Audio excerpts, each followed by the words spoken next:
Libra, kumusta ka? Maligayang pagdating sa channel at sa iyong pagbasa. Ikonekta natin ang iyong enerhiya ngayon. Huwag mong kalimutang kunin kung ano ang umaalingaw sa iyo at sumangguni rin sa iyong tanda sa buwan at ascendente dahil palagi kang may nakikitang higit pa sa kung ano ang maaaring dumating.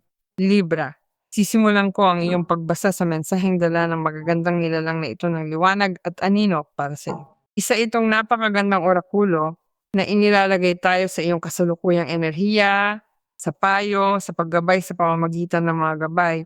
Tingnan natin kung ano ang sinasabi ng mga nilalang na ito kay Libra.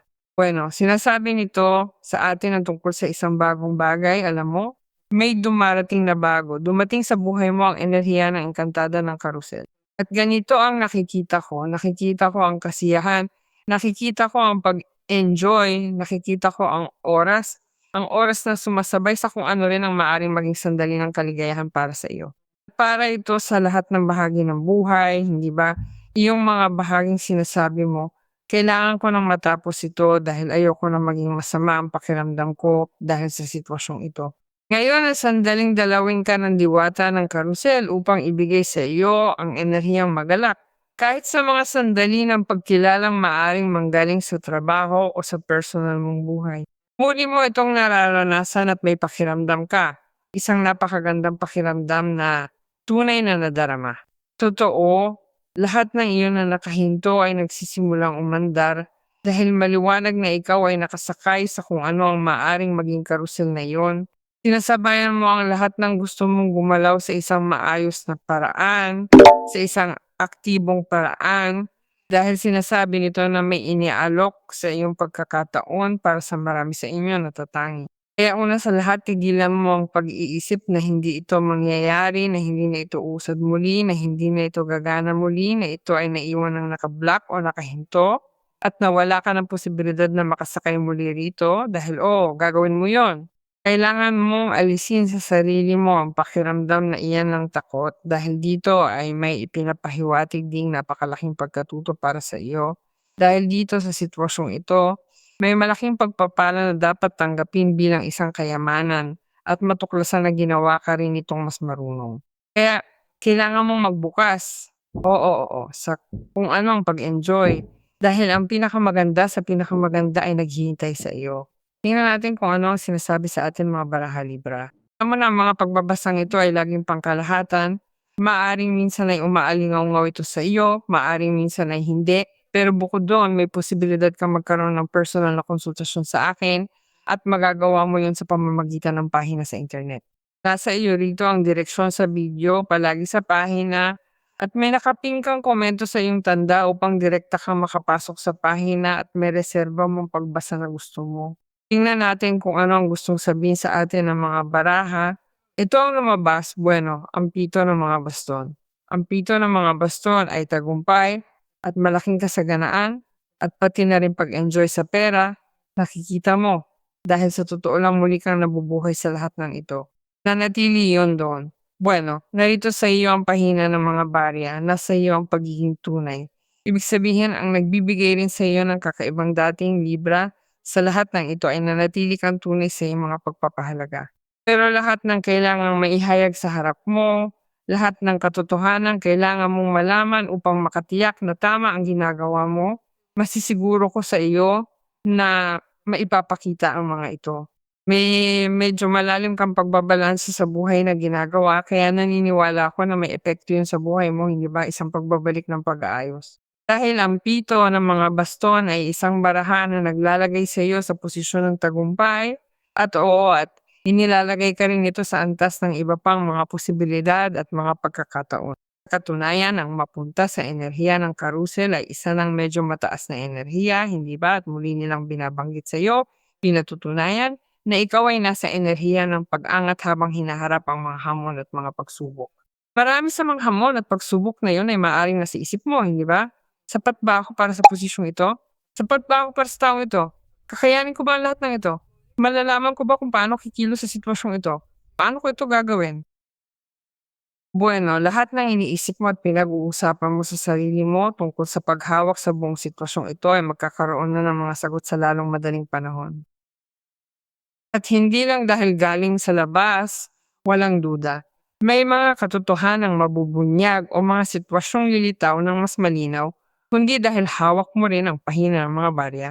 At ang pahina ng barya, ang barahang nagsasabi kay Libra na sa lalong madaling panahon, malalaman niya mismo ng tuwiran ang kailangan niyang malaman. Si Libra rin ang makakatuklas nito, si Libra rin ang makakakilala rito. Dahil ang pahina ng barya ay barahang nagsasabi ng pangangailangang magsaliksik, mausisa, matuto at magsiyasat. Sa ngayon, kung ikaw ay nasa isang sitwasyon kung saan alam mong ang lugar na pupunan mo sa antas ng trabaho ay nangangahulugan na kailangan mong malaman ang isang bagay na iba, na mapuno ka ng ibang uri ng impormasyon, ibang uri ng kaalaman, ang pahina ng mga barya ang pinakamagandang baraha. Kung gusto mong magkaroon ng katiyakan na ikaw ay nasa isang pribilehiyadong lugar sa harap ng isang relasyon, ng isang tao, ang pahina ng mga barya ay nagbibigay sa atin ng katiyakan, nagbibigay sa atin ng posibilidad na ang bagong simulang ito, maging sa isang umiiral na relasyon o sa isang relasyong dumarating, ay humaharap ng may malaking intensyon para sa hinaharap. Binibigay ang pinakamabuti ng bawat isa sa bawat sandali, sa bawat hakbang ng relasyon, namumuhay ng mabubuting bagay at ng mga hindi ganoon kabuti. Pero lumalago at natututo ng magkasama sa pagkakaisang ito ng ugnayan.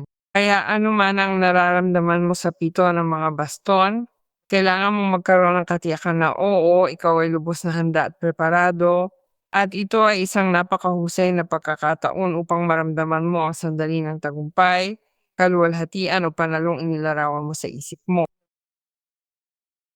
Lalo na rin kung sa sandaling ito ay kailangan mong harapin ng marami, kailangan mong maging maingat sa maraming harapan, mas tama palang sabihin, hindi ba?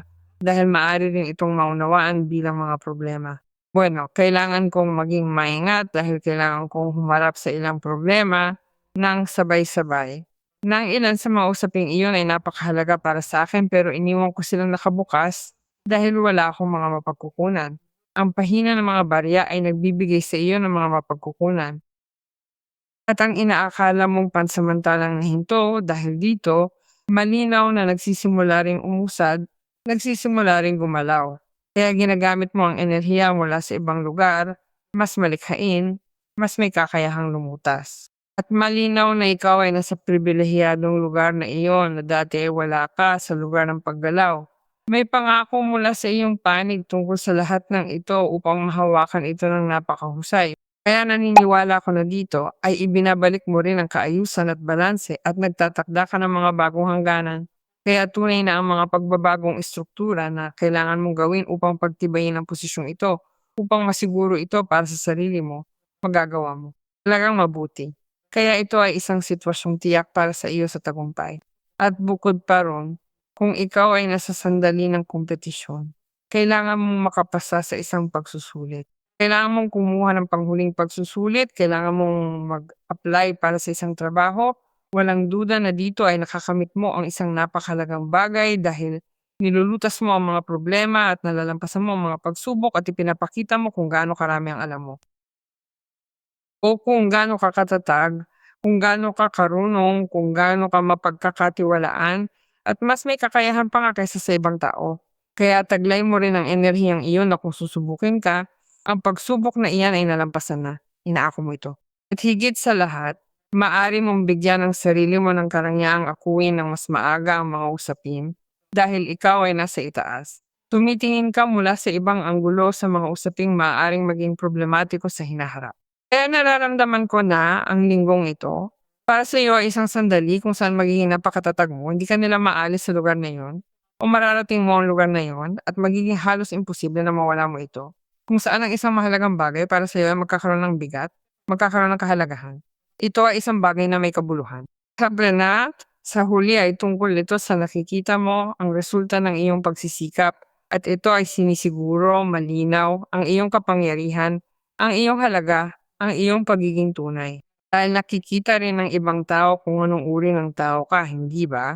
Ito, lahat ng tiniis mo, lahat ng alam mo, lahat ng inilaan mo sa usaping ito ay nagdala sa iyo, oo, upang makuha mo ang lugar na yun ng marangal at makatarungan. Ganun din kung pinag-uusapan natin ang isang relasyon. Ang pahina ng mga barya ay maaring maging pahayag na kung ano ang pagsasakatuparan ng isang bagay kasama ang isang tao, hindi ba? At ang paglipat upang magsama sa isang bahay, magsimula ng isang relasyon na may mas malaking pananagutan na kaayon ng iyong mga pangangailangan matapos dumaan sa isang sandali ng sakripisyo at paghinto sa relasyon kung saan ang mga bagay ay hindi umaandar gaya ng inaasahan mo o dahil sa usaping pinansyal.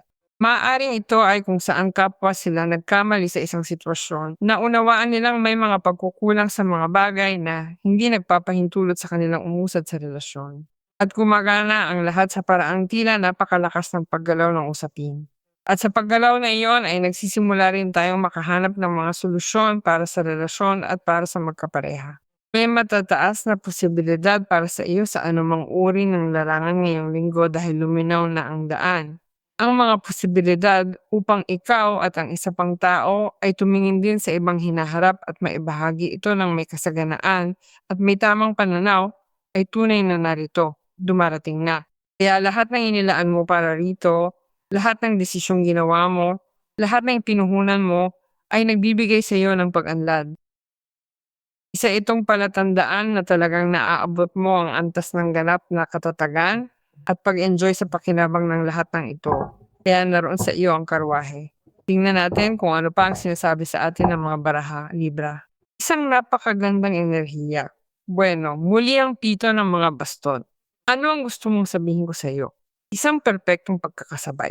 May dumarating na dalawang napaka-interesanteng balita dahil ang isa ay maaring dumating na may kinalaman sa mga pagbabagong pinansyal o sa trabaho o sa mga proyekto o sa mga pagsusuri para sa iyo. Malinaw na magiging napaka-positibo at napaka-paborable ng mga ito dahil mamumukod tangi ka sa iba.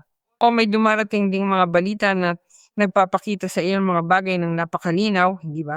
At nasisiyahan ka na malaman ng mga iyon. Pero mayroon kang isa pang uri ng mga balita na dumarating din mula sa isang taong interesado ka sa emosyonal na paraan dahil marahil ikaw o ang isa pang tao ay nalilimitahan ng mga panlabas na salik upang mag-ugnay, hindi ba? Upang marating ang isa't isa at kabaliktaran. At ang pahina ng mga kopa ay ang inaasahang paanyaya upang ang taong iyon, malinaw naman, ay mahanap ang daan patungo sa iyong puso. At dahil mayroong pahina ng mga barya, tiyak na mayroong pagkakasundo upang makita kung paano ito maaaring gumana, na hindi na ito maging isang relasyon ng pagkakaibigan, halimbawa na hindi na ito maging isang relasyon sa trabaho o higit pa. Ang paglayo mo sa kung ano ang maaring maging takot na sumugal sa relasyong ito. At nakikita ko rin na nabubuhay ka sa isang sandali kung saan mas nararamdaman mo ang iyong sarili, nababawi mo ang kagalakang iyon, ang mga pagnanais na iyon, hindi ba? Maraming kutob sa iyong panig tungkol dito at dapat kang magtiwala dahil ang barahan ng pahina ng mga kopa ay nag-uugnay sa iyo ng malalim sa intuisyon at sa mga kutob. Kaya naniniwala ako na ipinapahiwatig lang nito na ikaw ay nasa isang napaka-intimong pakikipag-ugnayan sa panloob ng mundong iyon at dapat mong bigyang pansin ang lahat ng mga senyales. At gayon din sa mga malikhaing aspeto na napakahalaga. Isaalang-alang mo rin ang magandang panahon ito para sa iyo Libra upang mas malinang at mapalago ang mga usaping matagal nang ipinapakita at unti-unti nang umuusbong mula sa pahina ng mga barya sa buhay mo. Sinabi ko na sa'yo, magpakadalubhasa, matuto, umunawa, magsaliksik, bumuo ng paunti-unti, hakbang-hakbang. Pero parang sinasabi ng loob mo, ito na ang sandali, bakit hindi natin gawin ngayon? Iyon ang sandali upang umunlad ka sa bagay na yun dahil talagang sinasabi nito sa akin na nakukuha mo na parang sa pamamagitan ng mahika ang lahat ng kailangan mo upang itayo iyon. At bukod pa riyan, magbibigay ito sa iyo ng malaking kagalakan na ang lahat ng ito ay gumagalaw ng ayon sa karanasan na nagpaparamdam sa iyo na malalim kang nakakonekta sa kung anong gusto mong gawin. At higit sa lahat, tinutugunan ng iyong mga emosyon at hinahayaan ng iyong sarili na magabayan ang iyong puso ng walang duda ng hindi nag-aalinlangan. Nasa 7 ka ng mga tungkod at 2 beses itong lumabas. Tingin ko, ginagabayan ka rito sa malaking pagbabago at nasa 3 ka ng mga kopa. Ang barahan ng 3 ng mga kopa ay isang banal na pagkakaisa dahil maaari itong maging pagdiriwang ng tagumpay na iyon, maaari itong maging pagdiriwang ng hamon na iyon, Hindi ba ng paglampas sa hamong iyon ang pananakop na iyon? Maaari itong maging maraming aktibidad na panlipunan, maaaring mga pagtitipon, mga panlipunang obligasyon na dinadaluhan ni Libra. Talagang labhang kawili-wili ang iyong pakikibahagi, dapat kang maging alerto dahil lumalabas ang napakagandang mga bagay dito. Lumalabas ang mga sitwasyong lubhang kawili-wili mula sa isang panlipunang lugar mismo o mula sa isang personal na lugar. Dahil kung ikaw ay nasa itaas, ikaw ay nasa isang lugar ng pribilehiyo, dahil pinagtatanggol mo ang isang partikular na paninindigan, isang partikular na posisyon, at maging ang isang partikular na lugar para magtrabaho, tiyak na ito ay parang anunsyo na rin yun. Pagkatapos, bueno, narito ako nakikibahagi sa lugar na ito kung nasan sila. Bueno, sinasabi sa akin na ako ay nakarating sa ganitong usapin, sa ganitong katungkulan, una nakatanggap ako ng ganitong parangal para dito at nagdiriwang ako. Pero gayon din ang emosyong ipinapahatid mo ay ibinabahagi sa ibang mga tao mula sa pantay-pantay na antas dahil may mga taong sumama sa iyo sa buong prosesong ito na magiging masaya rin na ikaw ay nagdiriwang ng sitwasyong ito.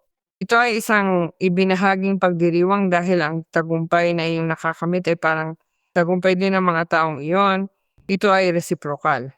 Kaya sila ay mga taong sa isang paraan o sa iba pa ay umalalay sa iyo sa mga sandaling gusto mo nang iwanan ng lahat o gusto mo nang umatras dahil sa isang bagay. Ibig sabihin, sinamahan ka nila sa pag-abante. Kaya nagtatrabaho sila kasama mo mula pa noon para sa iyong paglago. Sila ay, bueno, nagsasaya kasama mo at nahihirapan at inaalalayan ka nila sa harap ng kung ano ang pakiramdam ng isang kahirapan. At syempre, sinusuportahan ng iyong mga tagumpay. O maaring ikaw ay nagdiriwang ng isang tiyak na bagay, isang konkretong bagay na para sa iyo ay napakahalaga. Tingnan natin kung ano ang sinasabi sa atin ng mga gabay sa pamamagitan ng batas ng atraksyon. Bueno, huwag mong subukang kontrolin ang mga negatibong kaisipan, huwag kang mag-alala ng lubos tungkol doon. Ang tanging dapat mong gawin ay mag-isip ng sinasadya ng maraming positibong kaisipan hanggat kaya mo bawat araw. At buburahin ng mga ito ang anumang negatibong kaisipan dahil ibig sabihin para mo na rin silang winasak ng tiyak. Hindi mo ba naisip kailanman? Kung iisipin mo ang dami ng positibong kaisipan gaya ng iniisip mong mga negatibo, tiyak na magiging iba ang aking buhay. Kung maisasanay mo ito araw-araw, di magtatagal masasanay ang isip mong laging lumikha ng positibong mga kaisipan at humatak ng ibang uri ng realidad, kalusugan. Kaya magtiwala tayo at magpahayag timbangan upang mangyari ito.